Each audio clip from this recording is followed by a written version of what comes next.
I went to Fresno in 1969 at the end of a decade of professional practice in the LA art scene, which was unbelievably macho. And in order to fit in, I had had to suppress any indication of gender in my work.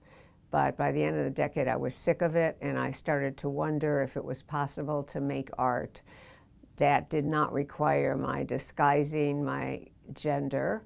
And I went to Fresno because I couldn't have done that in LA. It would have been too risky. I didn't realize that I was embarking on this hugely radical step, although I knew I wanted to create a feminist art practice, and I wanted to see if I could develop an educational program for young women artists that was in a way a reaction to the lousy education I had had at UCLA, where my male professors had been horrified by any female content in my work, my color sense. And so I went to Fresno for a year and a half.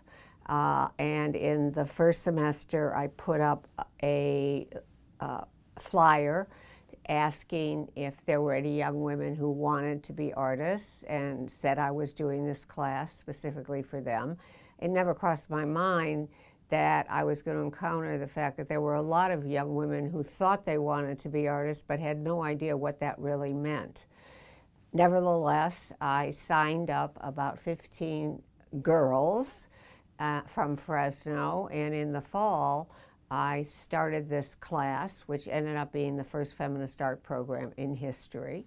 And I started a program where I steeped them in women's history. By then, I was studying women's history. I was reading women's books. I was looking at and searching for women's art, and I shared all that with them. For a year, they did not read anything by men, because the way I structured the program, by particularly the second semester, they could basically get 15 units almost by working with me. 2 classes and then independent study. So for a year, we worked in our own space because I wanted them to understand that to be an artist, you had to have a studio. So we rented a space. Everybody paid $25 a month in the days you could get space for that little money.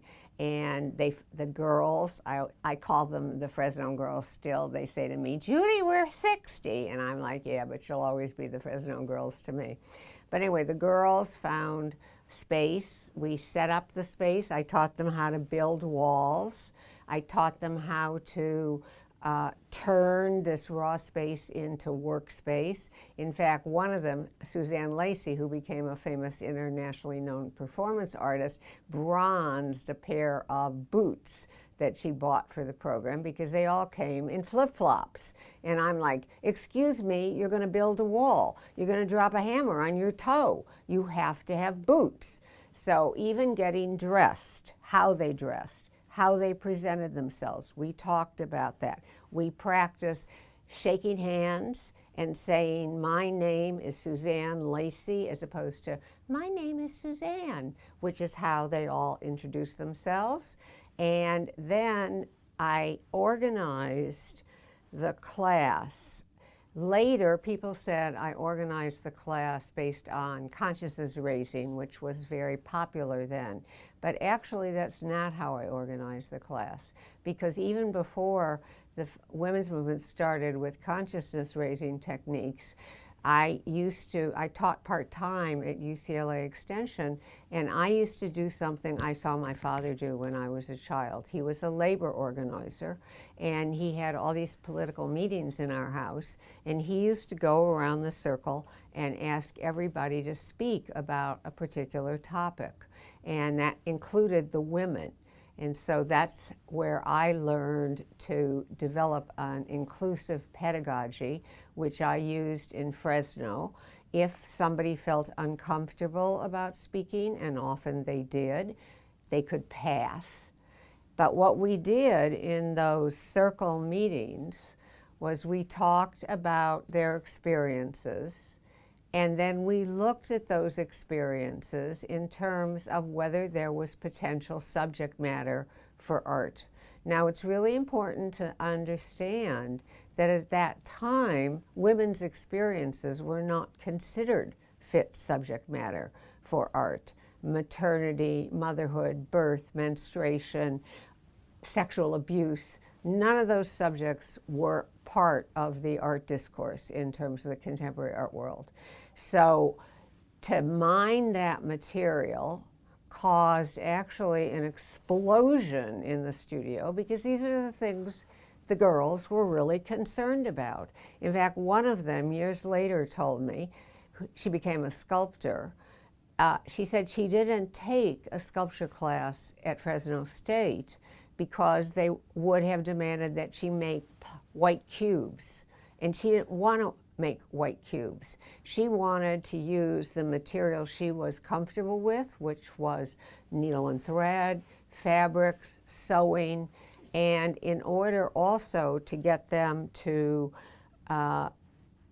more deeply explore the subject matter we would talk about in these circle conversations, I realized that they were all pretty good at role playing, and so I started to do role-playing exercises. I wrote a play called The Cock and Kump Play, which was about housework, which of course was a very fraught subject at the time, like who does the housework. And there's a famous Leonard Cohen song, "Democracy is Coming, Democracy." And one of the lines is about who's doing the housework, the dishes, the cooking. So it was a really big subject. Anyway, so the Cock and Kump Play was a very important and pivotal exercise, pedagogical exercise, because the girls would take turns as acting out the construct of masculinity and then acting out the construct of femininity.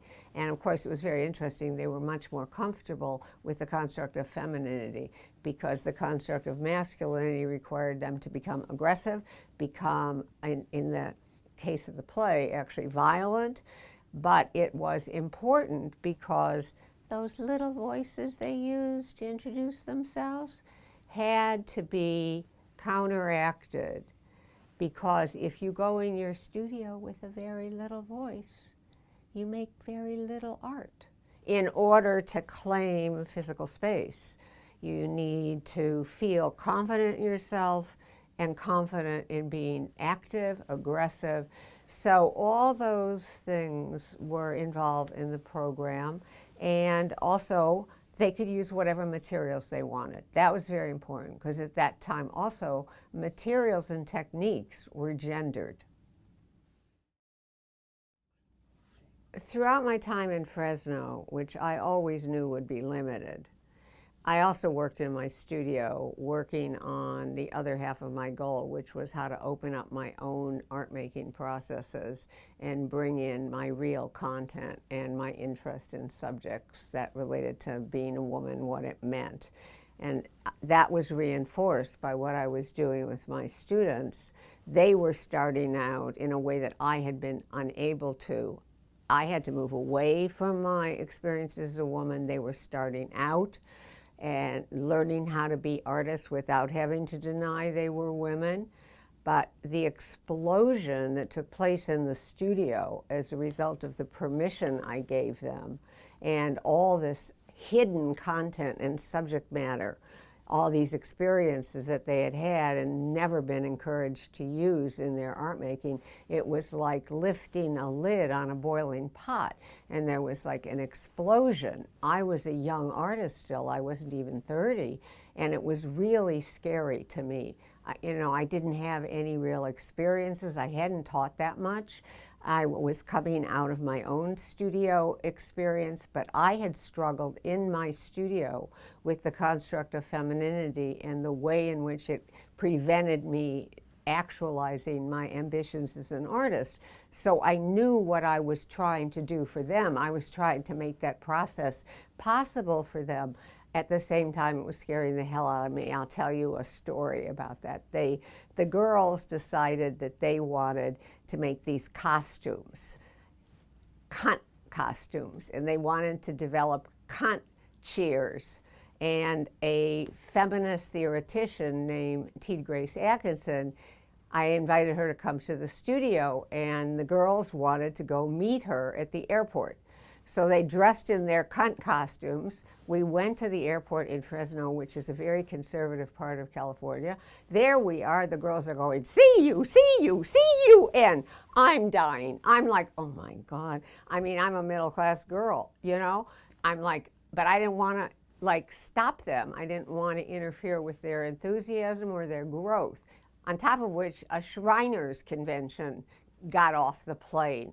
So there I was, responsible for having stimulated and unleashed all of this youthful energy, and I needed help myself. And I turned to an artist named Miriam Shapiro, who was older than me.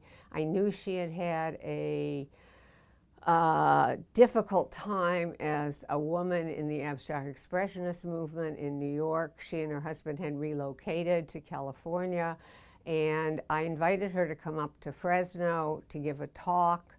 Actually, that was very interesting because she had never given a talk on her work, even though she was in her 40s. And she went through her own demons. I remember her in my little apartment behind my studio in a small town outside of Fresno. She went through all these terrors. She felt like if she got up in front of people and talked about her work, she was going to grow a penis. I think it's really difficult for people to understand now the kind of fear of female power that surrounded my generation and earlier generations. And challenging that, unleashing female power, as I was doing in the Fresno studio, was frightening, challenging, and threatening. In fact, the girls and I did a talk at UC Berkeley, and some man jumped on the stage and wanted to like punch one of the students in the face. I mean, he was so upset.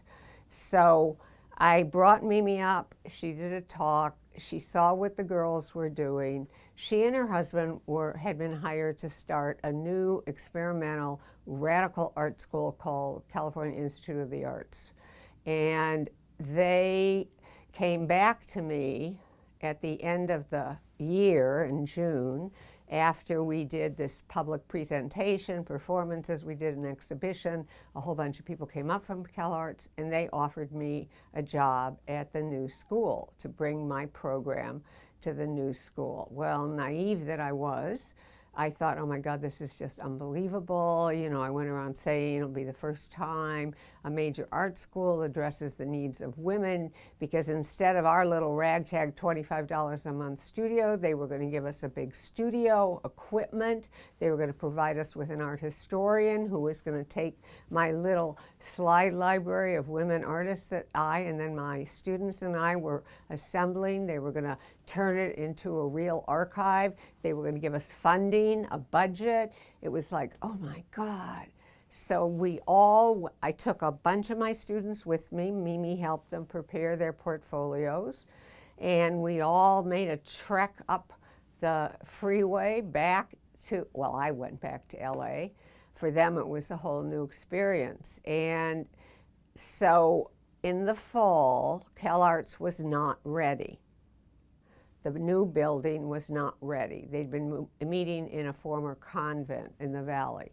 So we were meeting in various living rooms, like Mimi's living room, and there was a designer named Sheila DeBretteville who now works at Yale, who started a whole design program, feminist design program, because feminism swept through CalArts.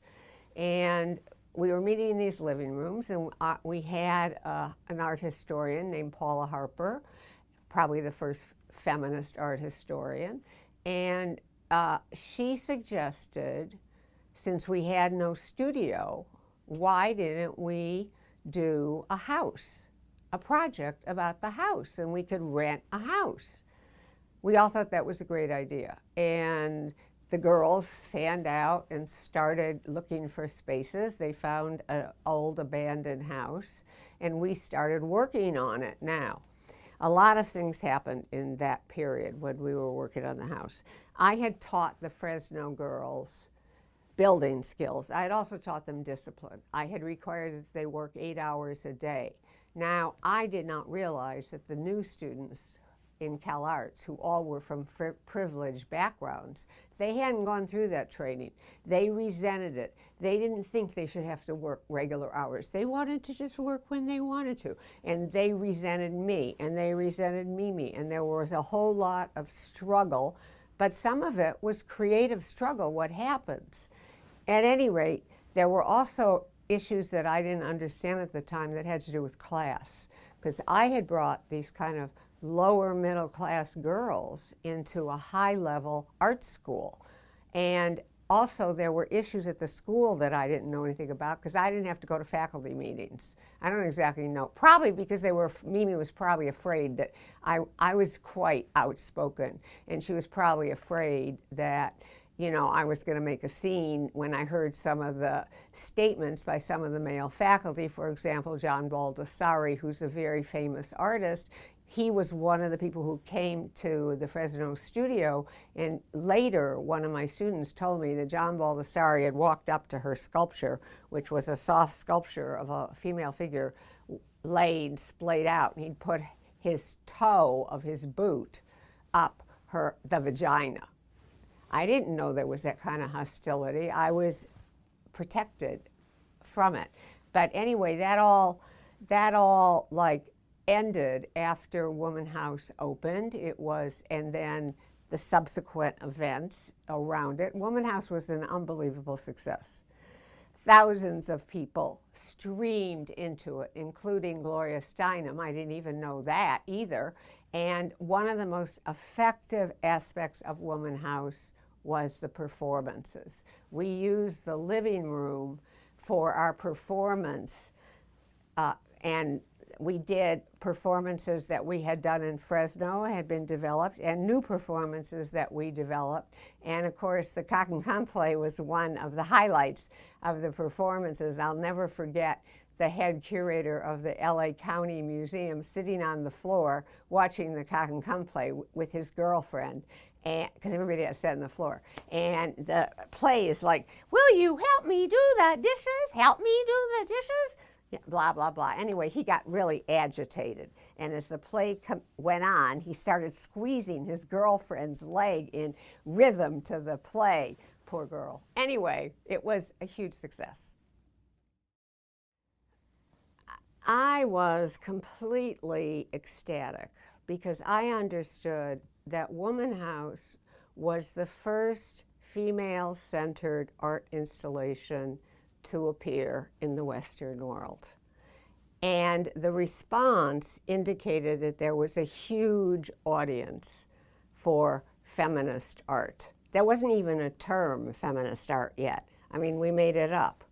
And the response was incredibly heartening. But then there was this conference on women in the arts at the Corcoran in Washington, and Mimi and I presented Womanhouse together.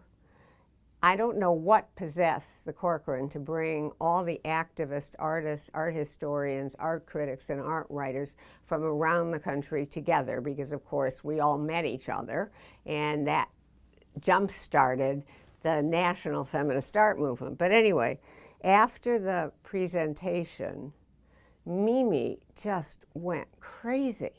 She started yelling at me and telling me that I had manipulated the audience into liking me more than her. And now the thing is, I have faults, but being manipulative is not one of them. I'm one of the most what you see is what you get kind of people.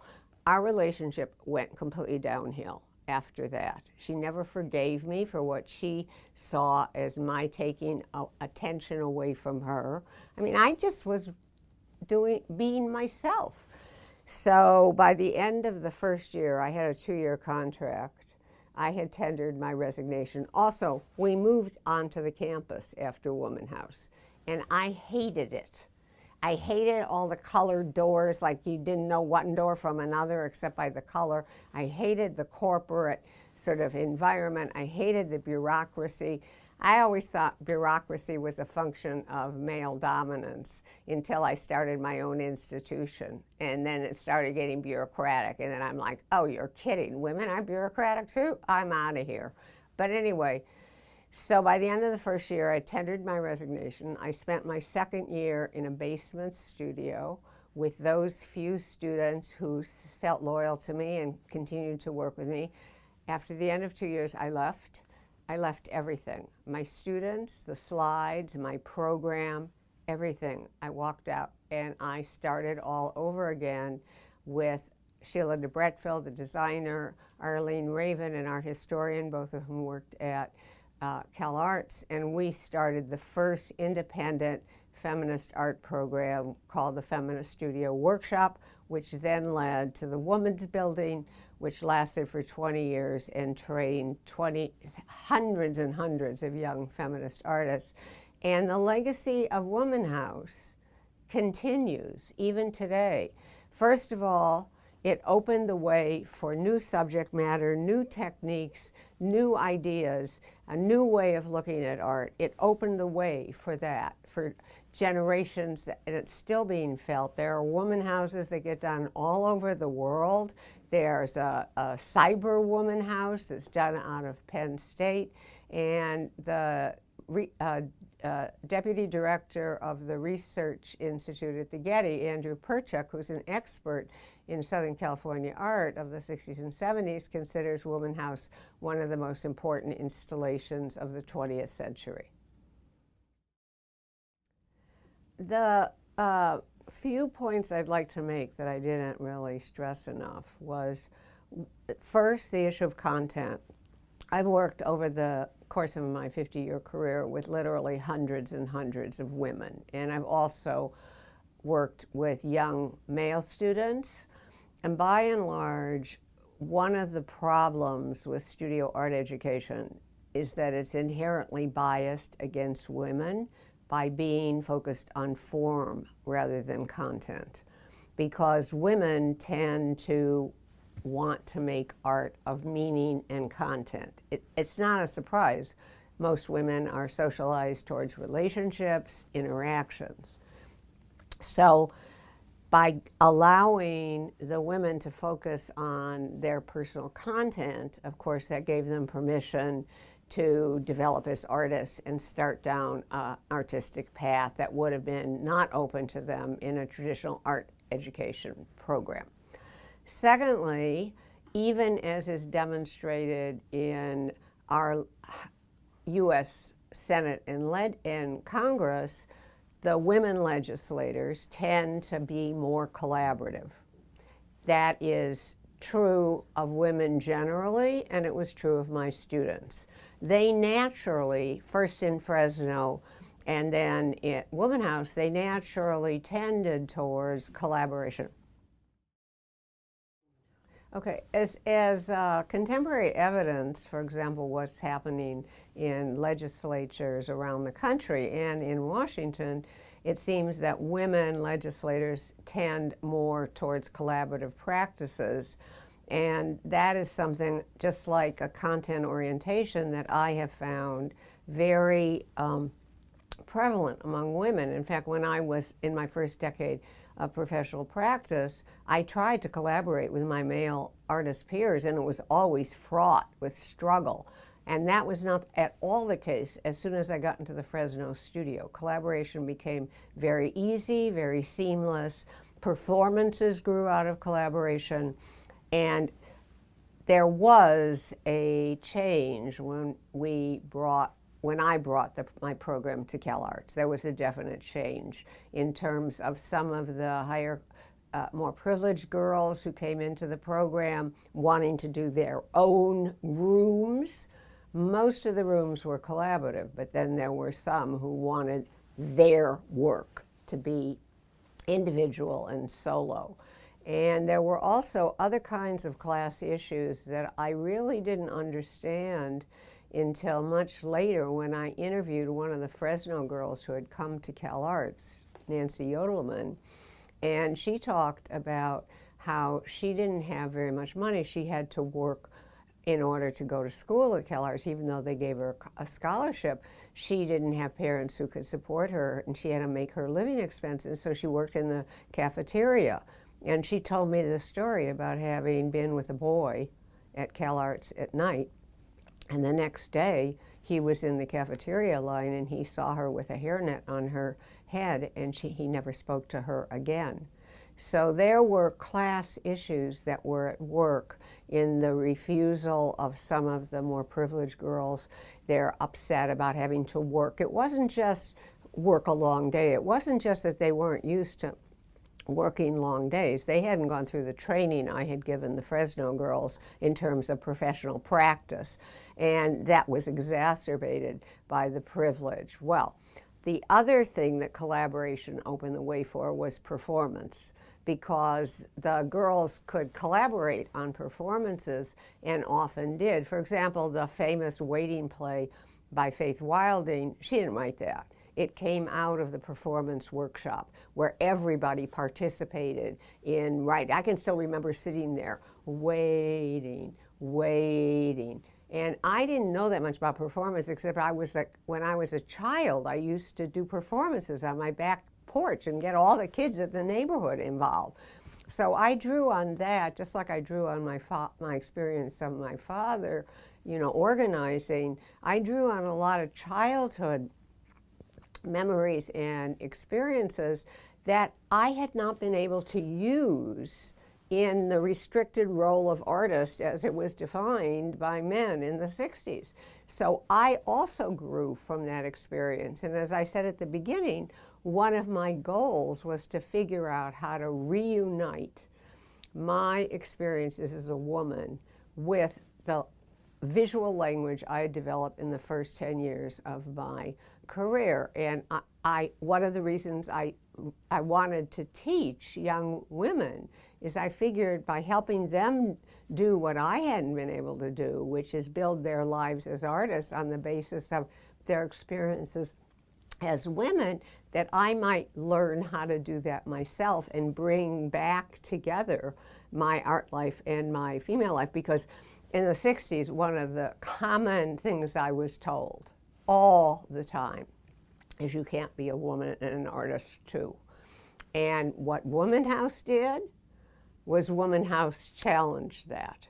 It not only demonstrated that you could be a woman and an artist too, it demonstrated that female experience could be as much a pathway to universal human experience as male experience has been for centuries. It's a good thing that the Getty undertook a project called Pacific Standard Time, which involved documenting and celebrating Southern California art in the 60s and 70s, because Womanhouse was basically almost erased from art history due to CalArts. CalArts, instead of taking pride in having hosted not only the first feminist art program in the world, but also stimulating feminist art programs and feminist consciousness across the institution, erased the entire history of the feminist art program. And in the 90s, some young women, students, who were experiencing exactly what I had experienced in school in the 60s. There have never been any great women artists. Women can't be artists. I mean, just the same thing. No exposure to women's history, no exposure to women's art history. Found archives of the feminist art program in the dumpster. And they retrieved them, and they did this whole panel and exhibition called the F Word.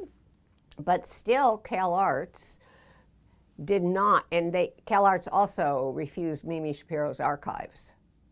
And the only reason that changed, in my opinion, is that the Getty gave a big grant to Otis Art Institute to do an exhibition and a major catalog on the Woman's Building, which grew out of Womanhouse. And it was only then that CalArts began to claim the history of Womanhouse.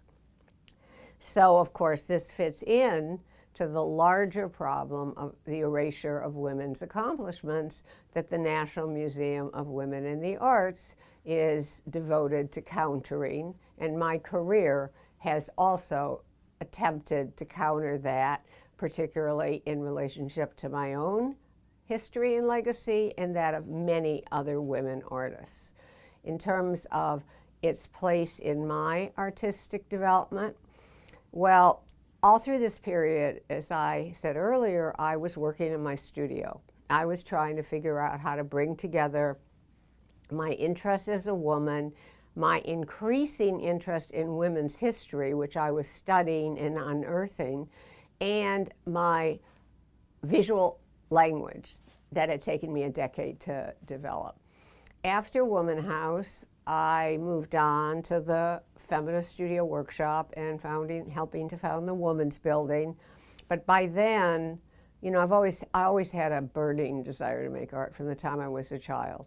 And I've taught not that much, even though I've tried to have my teaching have some meaning.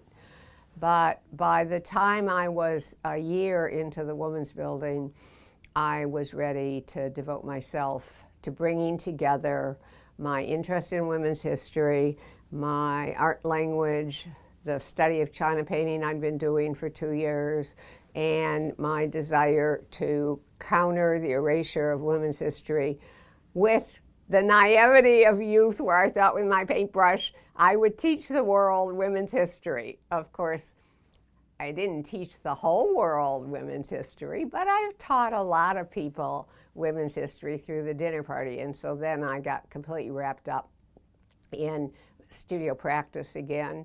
And what happened with the dinner party, and much like Womanhouse actually, in terms of its impact on audiences, you know, there still is this idea that there's a very small audience for art, although there's also the idea there's a big market for it, hence all the art fairs. But I learned that there was a huge unserved audience for art about women's lives and real issues, even beyond women's lives.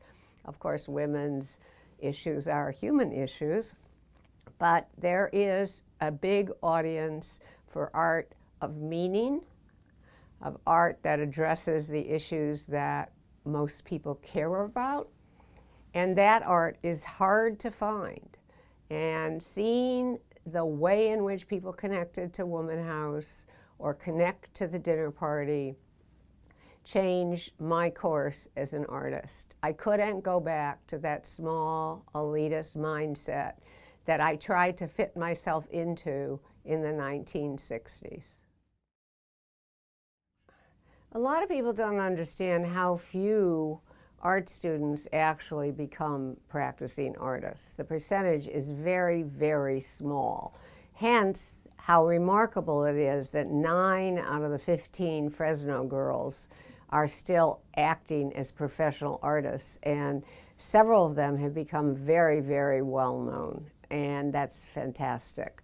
Out of Cal Arts, there are also some who went on, but some also, I don't really know how to explain this, some have become quite bitter, which is disappointing to me because my principles as an artist and as a teacher and as a human being have always been to be generous. And that's what I tried to do with my students, even though they sometimes thought my demands on them were not generous, but they were generous in the sense that I was trying to teach them what it requires to be a professional artist. And making art is not for everybody.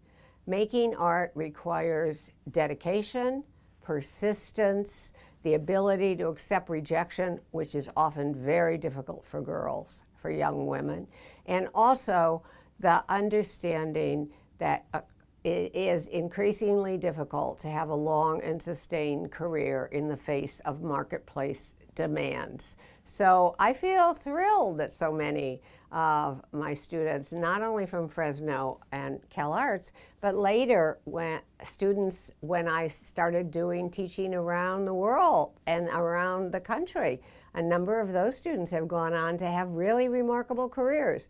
So a teacher can make a big difference.